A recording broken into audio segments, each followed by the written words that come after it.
సంక్షేమం అనేది ఎక్కడ వేలు పెట్టి చూపించే పరిస్థితులు లేవు. ఎందుకంటే 100% సంక్షేమం ఇచ్చిన ప్రభుత్వం ఏదైనా ఉందంటే చంద్రబాబు నాయుడు గారిది ప్రభుత్వం అందరికీ తెలుసు.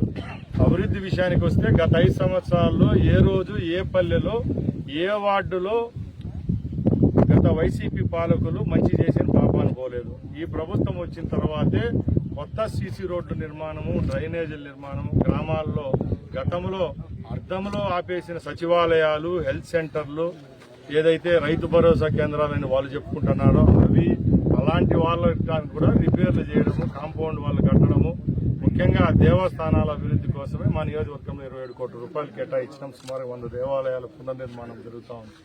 చెప్పుకుంటూ పోతే ప్రతి ఒక్క కార్యక్రమము తూచా తప్పకుండా అధికారులతో మమేకమై ఎక్కడ ఏ విధమైన పొరపాట్లు లేకుండా క్వాలిటీలో 100% చేస్తున్న ప్రభుత్వం ఏదైనా మాదే. కాబట్టి 2 సంవత్సరాలు పూర్తి చేసుకున్న సందర్భాన ప్రజల యొక్క ఆశీర్వాదం మా ప్రభుత్వం మీద ఉంది. వచ్చే 3 సంవత్సరాల్లో కూడా ఇలాంటి కార్యక్రమాలన్నీ చెప్తాం. ముఖ్యంగా ఈ ప్రాంతంలో తాగునీరు సమస్య ఎక్కువగా ఉంది కాబట్టి తాగునీరుకు ఎప్పుడూ లేని విధంగా 450 కోట్ల రూపాయలతో జల్ జీవన్ మిషన్ పనులు త్వరితగతిన పూర్తి చేసేదానికి జరుగుతూ ఉంది.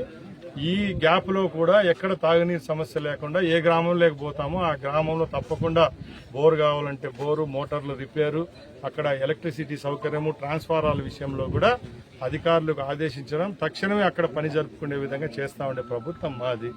ఇంకా ఇప్పటికీ కూడా వైసీపీ వాళ్ళు ఈ ప్రభుత్వం మీద మాట్లాడుతున్నారంటే ఎక్కడైనా వాళ్ళకి సిగ్గు ఎక్కువ ఉంది అని మేము అడుగుతున్నాం. ఎందుకంటే ఈ ప్రభుత్వంలో ఎక్కడ చిత్తశుద్ధి లేదో వాళ్ళు ఒకసారి చెప్పుకోవాలి. మీరు చేసిన తప్పులను కూడా ఈరోజు క్షమించి ప్రజల దగ్గరికి మీరు రాలేకపోతున్నారు.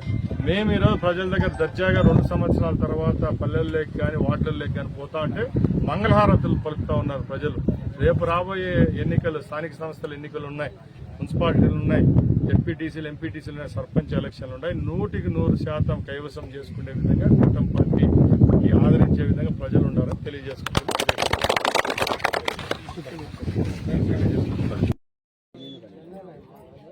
బాబు ఎవరైనా ప్లాస్టిక్ సర్జన్ దగ్గరికి పోవాలి, ఏదైనా మంచి హాస్పిటల్, అమరా హాస్పిటల్ ఉంటుంది, అడిగి పోయిన తర్వాత 2 లక్షల 5 లక్షలు ఎంత అవుతుంది ఖర్చు అవుతుందో వాళ్ళు ఎస్టిమేట్ ఇస్తారు. ఎల్ఓసి నేను రాస్తుంది ఇంట్లో, అది ఎత్తుకొని రా, బిల్లు, నీ ఆధార్ కార్డు, రేషన్ కార్డు అన్ని నేను డబ్బు ఇప్పిస్తాను. బిల్లు వాళ్ళకే పోతుంది డైరెక్ట్, వాళ్ళు చూస్తారు, చేస్తారమ్మా. డబ్బులు వాళ్ళకే, నువ్వు డబ్బులు కట్టాల్సిన పనిలే.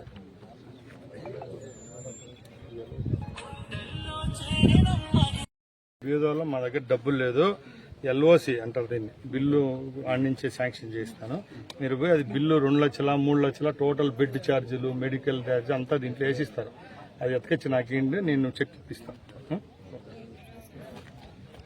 ఏదైనా మంచి హాస్పిటల్ పోయి, టుంకి హాస్పిటల్ బలరామరావు దగ్గరికి అటు పోతే చేయలేదు, ప్లాస్టిక్ సర్జన్ ఉంటాడు, అది చెడగొట్టిన. సిమ్స్ లో లేరు మంచోళ్ళు, అమరా హాస్పిటల్ తర్వాత ప్లాస్టిక్ సర్జన్.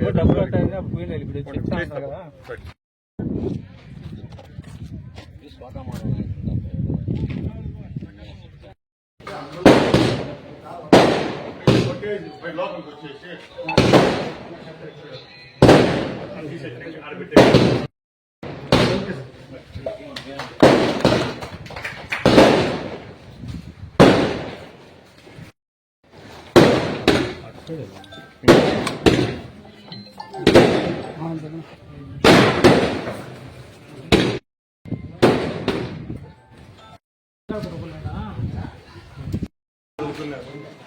కరెక్ట్ జరిగిందా, కరెక్ట్ కొంత జరిగింది, ఇంకా ఎక్కువ కట్టించుకుంటాం.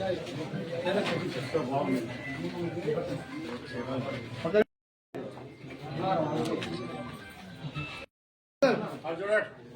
గట్టిగా అరిస్తే అందరం సార్ ఇక్కడ చూడాలి, మీతోనే పోయాం సార్. ఓకే రెడీ, ఫోటో బాగాలంటే అట్లా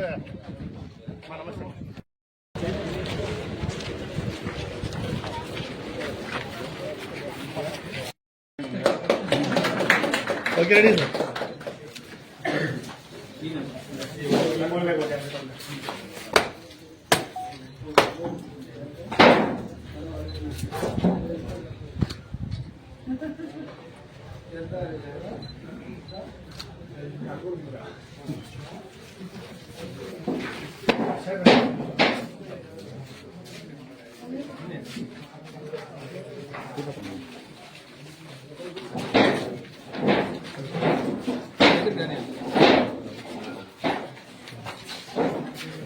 సార్ ఇక్కడ చూడండి, రెడీ సార్.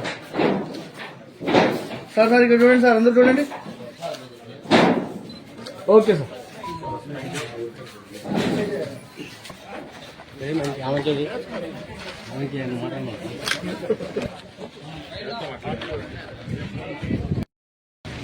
ప్రతి ఒక్కరూ తప్పనిసరిగా యూట్యూబ్లోకి వెళ్ళి కడప వార్తను లైక్ చేయండి, సబ్స్క్రైబ్ చేయండి. ఇట్లు మీ జి రమణయ్య, ఎడిటర్, కడప వార్త.